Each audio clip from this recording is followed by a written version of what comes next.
Assalamualaikum warahmatullahi wabarakatuh. Perkenalkan, nama saya Gulam Haidar Aziz, NIM H022031, kelas penyajian ilmiah A. Di sini saya akan mempresentasikan proposal penelitian dengan judul Hubungan Stabilitas Agregat terhadap Karbon Organik Tanah dan Biomasa Mikroba Tanah pada Kebun dan Tegalan di kawasan Kars Pacitan. Di bawah ini salah satu ilustrasi dari tegalan di lahan kars yang saya foto langsung dan juga kebun di bawahnya.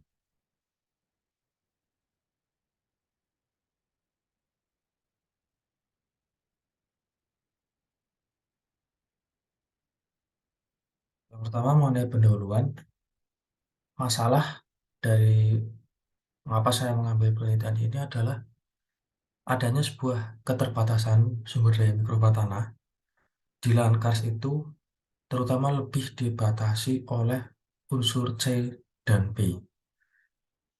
Jadi pada hal ini unsur N tidak memberikan keterbatasan dan lebih dibatasi oleh keberadaan unsur C dan B.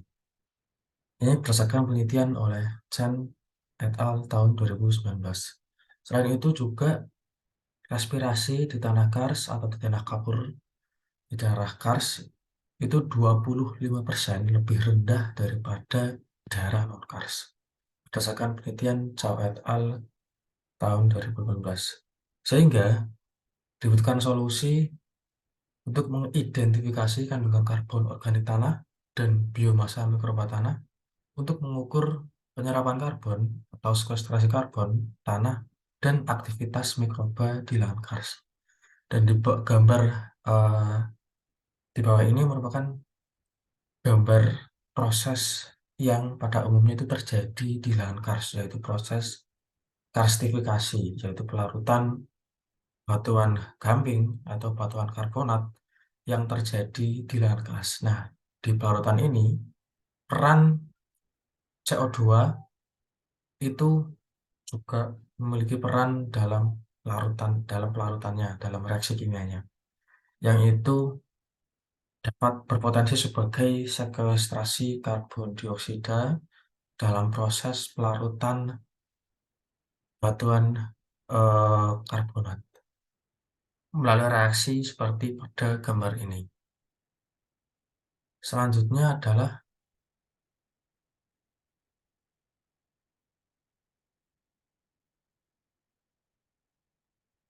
studi terdahulu berkaitan dengan parameter-parameter yang saya amati dan juga itu terjadi di lahan kars. Dan yang pertama, mengenai kehilangan karbon organik tanah pada daerah cekungan kars itu lebih tinggi disebabkan oleh kegiatan pertanian dengan nilai 68,9 sampai 99,43 mgc per hektar. Kemudian akumulasi karbon organik tanah lebih tinggi pada lereng bukit dengan kisaran 60,77 sampai 221,30 mgc per hektar. Ini berdasarkan penelitian Li et al. Tahun 2022. Sementara bagaimana dengan kondisi agregat? Nah, untuk kondisi agregat di lahan kars sendiri diungkap oleh penelitian Liu et al. 2022, yaitu kontribusi agregat makro di tanah kars pada lahan vegetasi asli, yaitu non-pertanian, itu 83% lebih besar daripada di bawah lahan pertanian, yang itu berkisar 64% sampai 68%. Kemudian sedikit lebih besar daripada lahan pertanian yang ditinggalkan, yaitu berkisar 79%. Sementara untuk agregat mikro sendiri kontribusinya pada lahan pertanian itu 40% sampai 17%, sementara untuk vegetasi asli dan lahan pertanian yang ditinggalkan itu lebih kecil, yaitu 90% sampai 11% dari eh, agregat mikro dari lahan pertanian.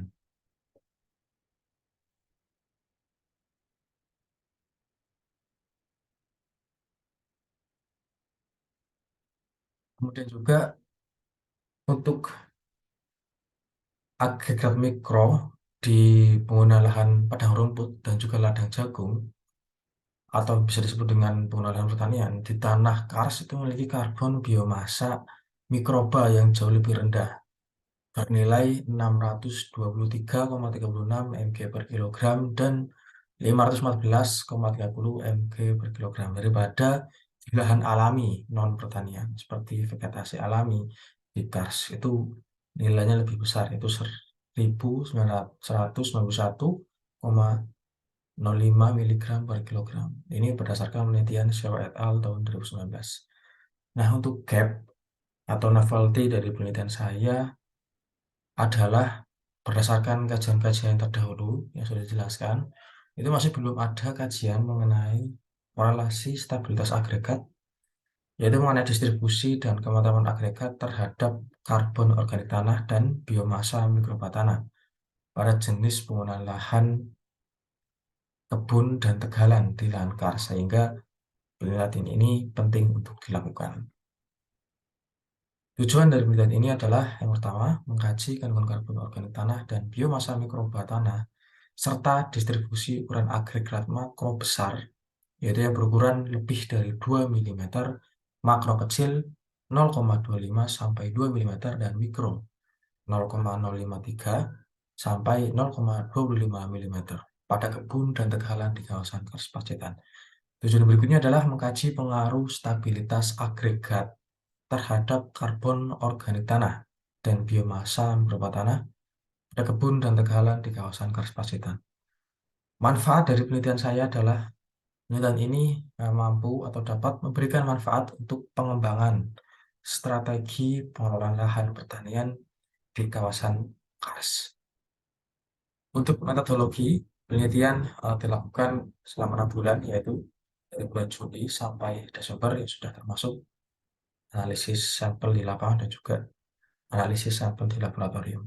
Tempatnya itu di kawasan Kars, Kabupaten Pacitan, Provinsi Jawa Timur, dan untuk analisis lab berada di Laboratorium Biologi dan Bioteknologi Tanah, Fisika dan Konservasi Tanah, dan Kimia dan Kesuburan Tanah di Fakultas Pertanian UNS.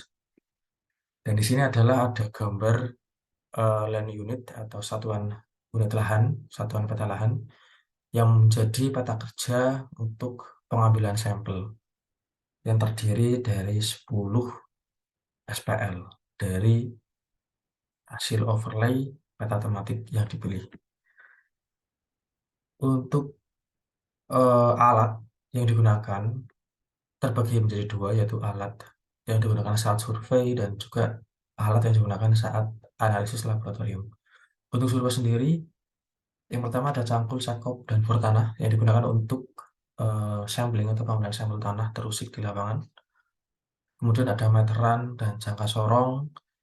Meteran ini berfungsi untuk pengukuran kepadatan kanopi, dan untuk jangka sorong berfungsi untuk mengukur tebal serasa. Kemudian soil meter atau temperatur tanah ini digunakan untuk pengukuran suhu tanah secara periodik. Kemudian spektrofotometer digunakan untuk analisis organik dan glomalin. Timbangan analitik digunakan untuk menimbang sampel dalam keperluan analisis. Ring sampel untuk analisis bulk density atau BV, dan untuk sampel sampling tanah utuh. Toolbox dan ice scale, kemudian shaker dan fumigator ini digunakan untuk menyimpan analisis chemik untuk pada toolbox dan ice scale. Kemudian untuk shaker dan fumigator digunakan dalam analisis ekstraksi fumigasi chemik. Untuk pengayak atau saringan digunakan untuk pemisahan fraksi agregat makro dan mikro, dan untuk autoclave digunakan untuk analisis glomalin, dan terakhir oven dan eksikator digunakan dalam analisis tekstur. Untuk bahan yang digunakan dalam penelitian saya adalah yang pertama ada K2CR2O7, H2SO4, dan standar induk 5000 ppm C. Tujuannya untuk analisis organik Kemudian yang kedua ada kloroform dan K2SO4 yang bertujuan untuk analisis gemik, natrium sitrat, standar bovin, serum albumin, dan laktogliserol yang digunakan untuk analisis glomalin, HCl2n, H2O2, dan Na4P2O7 digunakan untuk analisis tekstur, dan terakhir natrium pirofosfat digunakan untuk analisis asam humat dan fosfat. Untuk tata laksana kegiatan penelitian, diawali dengan pembuatan peta kerja, yaitu peta satuan peta lahan, yaitu satuan unit lahan. Dan setelah peta siap, maka akan dilakukan survei. Dan sebelum survei juga bisa dilakukan prasurvei untuk mengecek beberapa titik yang ada di lapangan. Nah, survei ini dilakukan dengan sampling tanah dan juga pengukuran seresah, tebal seresah, dan juga lebar tajuk atau kanopi, kepadatan kanopi. Setelah itu dilakukan analisis lab, mengukur parameter utama dan parameter pendukung, dan selanjutnya dilakukan analisis data, yaitu mengolah data lapangan dan laboratorium yang sudah didapatkan. Rancangan survei. Penelitian saya bersifat deskriptif eksploratif dengan pendekatan metode survei dan hasil analisis laboratorium. Pembuatan peta kerja dilakukan dengan metode overlay atau tumpang susun peta tematik yang terdiri dari peta tematik curah hujan, litologi, jenis tanah, ketinggian, dan penggunaan lahan, menghasilkan satuan peta lahan atau land unit. Nah, penentuan titik dilakukan dengan purposive sampling dengan ulangan sejumlah 3 kali setiap SPL. Sementara untuk pengamatan kepadatan kanopi, ketebalan seresah, dan suhu tanah dilakukan dalam transek persegi seluas 200 meter persegi pada setiap titik. Pengambilan sampel tanah terbagi menjadi tanah terusik dan tanah utuh pada kedalaman 0 sampai 20 cm. Untuk parameter penelitian, yang pertama, parameter utama terdiri dari 3, yaitu stabilitas agregat dengan metode pengayaan basah, karbon organik tanah dengan metode Walke-Black, biomasa mikroba C dengan metode fumigasi, ekstraksi fumigasi kloroform.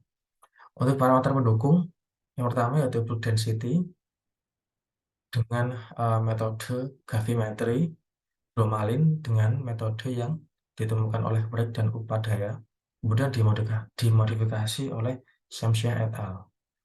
2014.